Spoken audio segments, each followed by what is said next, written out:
Hi friends, welcome to my channel. మీరు మొదటిసారిగా నా వీడియో చూసినట్లయితే తప్పకుండా లైక్ చేయండి, షేర్ చేయండి, సబ్స్క్రైబ్ చేయండి. పక్కన ఉన్న బెల్ ఐకాన్ క్లిక్ చేసి ఆల్ అనే ఆప్షన్ను సెలెక్ట్ చేసుకోండి. స్టోరీ చాలా ఇంట్రెస్టింగ్గా ఉండబోతుంది ఫ్రెండ్స్. స్కిప్ చేయకుండా ఎండింగ్ వరకు చూడండి. స్టోరీలోకి వెళ్దాం. ఆ దొంగ మాయ ఎక్కడ పోయింది, దాన్ని పోలీసులకు అప్పచెప్పేదాన్ని అని దాని లక్ష్మి ఫైర్ అవుతుంది. నువ్వు పోలీసులకు పట్టించేదాకా అది ఉంటుందా, దాని సంగతి చెబుతామని భయపడే పారిపోయి ఉంటుంది అని అనుకుంటారు. ఊరి పొలిమేర కూడా దాటేస్తుందని రుద్రాని అంటుంది. పెద్దమ్మకు ఇలా అయ్యేసరికి ఆ మాయను పట్టించుకోలేదు. లేకుంటే తనను తన వెనుక ఉండే నడిపించిన వాళ్ళను పోలీసులకు అప్పచెప్పేవాడినని కళ్యాణ్ ఫైర్ అవుతాడు. ఆ మాయ వెనుక ఎవరైనా ఉన్నారంటే పట్టించాల్సింది అని కావ్య అంటుంది. అసలు మన కుటుంబం మీద అంత పగ ఎవరికి ఉందని ధాన్యలక్ష్మి అంటుంది. వాళ్ళు మన కళ్ళ ముందే ఉండొచ్చు, నిజం బయటపడేంత వరకు మంచితనం ముసుగులో ఉంటారని కావ్య తెగేసి చెప్తుంది. అందులో దుగ్గిరాల కుటుంబం ఒక్కసారిగా షాక్ అవుతుంది. అలాంటి వారు ఎవరుంటారని అందరూ అనుకుంటారు. నిజమే, మొన్నటి వరకు అన్నయ్య కూడా శ్రీరామచంద్రుడు అనుకున్నాం, కానీ ఈ వయసులో కూడా బిడ్డను కంటాడని ఊహించామా అని సెటర్లు వేస్తుంది రుద్రాని. దాంతో కోపంతో వచ్చిన రుద్రాని ఇంద్రాదేవి సుభాష్ చెంప పగులు కొడుతుంది. అంతా షాక్ అవుతారు.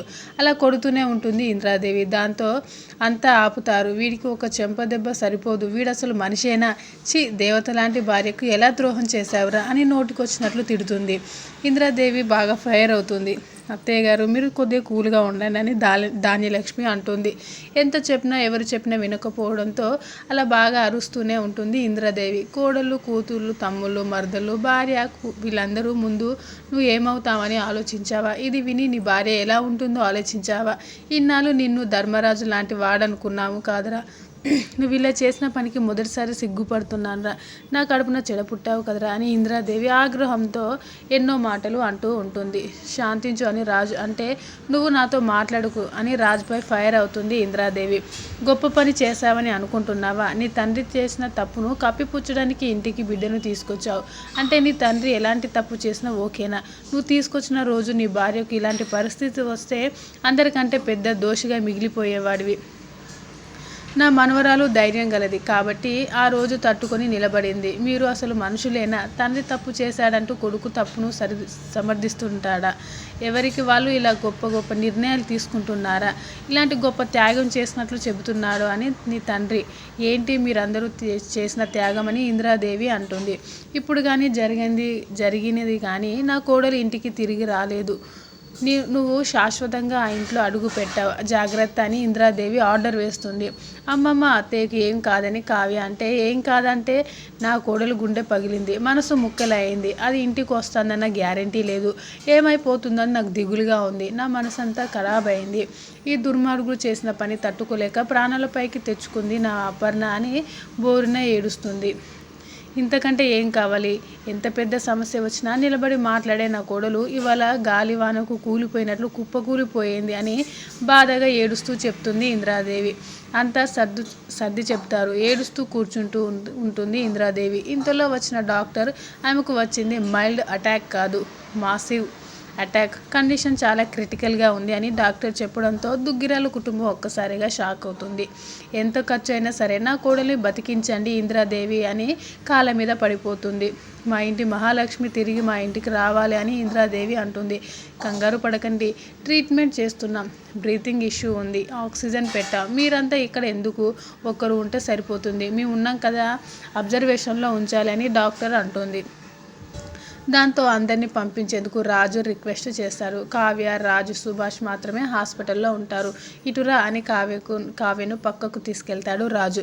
ఐసీయూలో ఉన్న అపర్ణను చూసి నిన్ను క్షమించమని అడిగే అర్హత కూడా లేదు. నేనే జీవితంగా బతికావు, అలాంటి నేనే మోసం చేసేసరికి ప్రాణాల మీదకి తెచ్చుకున్నావు. నా మొహం కూడా నీకు చూపించలేను, నన్ను క్షమించు అని బాధపడుతూ ఉంటాడు. బోరున ఏడుస్తుంటాడు సుభాష్.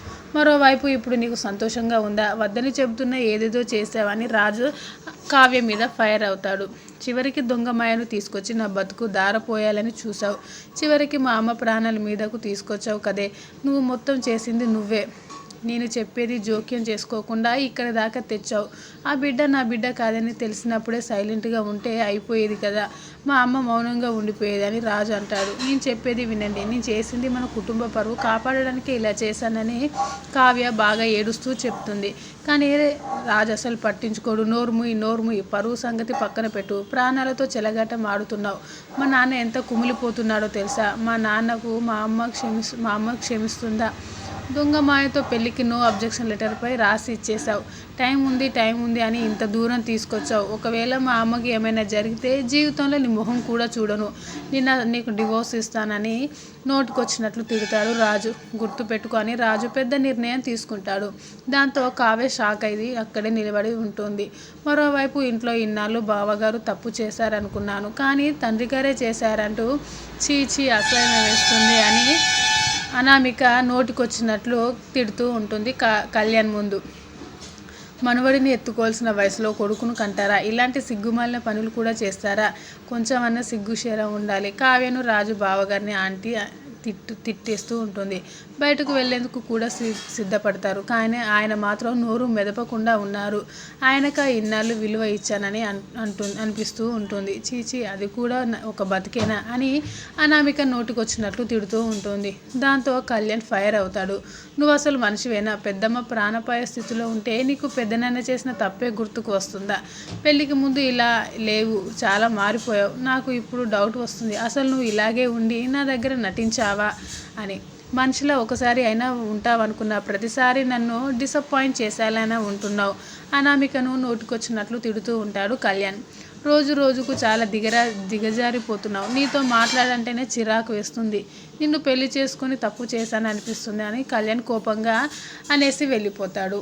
మరోవైపు సుభాష్ తన తల్లి డాక్టర్ అనే మాటలు గుర్తు చేసుకుంటూ కన్నీళ్లు పెట్టుకుంటూ ఉంటాడు. పక్కన నర్సు వెళ్తుంటే ఆమె దగ్గర ఉన్న సిజేరియన్ నైఫ్ కత్తిని తీసుకొని చేయి కోసుకుని ఉంటాడు. దాంతో నర్సు అరుస్తుంది. ఇంతలో కావ్య రాజు వచ్చి అడ్డుకుంటారు. ఆయన సుభాష్, నన్ను వదలండి, నేను తలెత్తుకొని బతకలేను, అమ్మ నన్ను నేరస్తుడిలా చూస్తుంది అని మళ్ళీ చేయి కోసుకుంటూ ఉంటాడు సుభాష్. మీకేమైనా అయితే అత్తయ్య గారు తట్టుకోలేరా అని కావ్య బోరున ఏడుస్తుంది. ఎప్పటికీ మీ అత్తయ్య నన్ను క్షమించదు. రాజు వల్ల నా వల్ల మీరు కూడా బాధపడుతున్నారు. నేను తప్పు చేయాలనుకుంటే మీ అమ్మకు ఇలాంటి పరిస్థితి వచ్చేదే కాదు అని అలాగే చేయి కోసుకుంటూ ఉంటాడు సుభాష్. డాక్టర్ను పిలుస్తాడు రాజు. సుభాష్కు డాక్టర్ కట్టుకడతారు. పిల్లలకు చెప్పాల్సినది మీరే, ఇలా చేస్తే ఎలా? సూసైడ్ కేసు ముందుగా పోలీసులకు ఇన్ఫర్మేషన్ చేయాల్సిన బాధ్యత మాపై ఉంటుంది. ఇలా ఇంకోసారి చేయకండి సార్ అని డాక్టర్లు రిక్వెస్ట్ చేసి వెళ్ళిపోతారు. ఇలాంటి పరిస్థితుల్లో మీరు ఇలా చేయడం ఏంటి డాడ్ అని రాజు అంటాడు. నేను బతకలేకపోతున్నాను, అందరూ నన్ను చులకనగా చూస్తున్నారు. మీ అమ్మకు ఈ పరిస్థితి రావడానికి కారణం నేనే కదా అని సుభాష్ బోరున ఏడుస్తాడు. Thanks for watching this video. Please subscribe my channel.